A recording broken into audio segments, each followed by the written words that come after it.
এসে ঘরের সামনে দরজায় দাঁড়িয়ে থাকে, রবের হুকুম মোতাবেক অপেক্ষা করতে থাকে।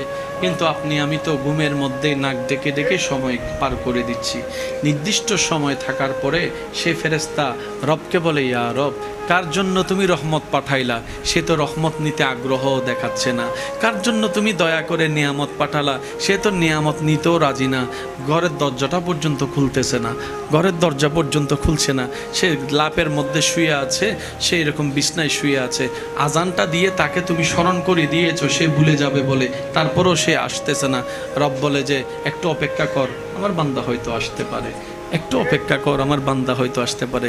ফেরেশতা দাঁড়িয়ে থাকে, আসার তো কোনো খবর নেই। নির্দিষ্ট সীমা পার হওয়ার পর ফেরেশতা বলে, আল্লাহ, এই নিয়ামত রহমত নিয়ে আমি এখন কি করব?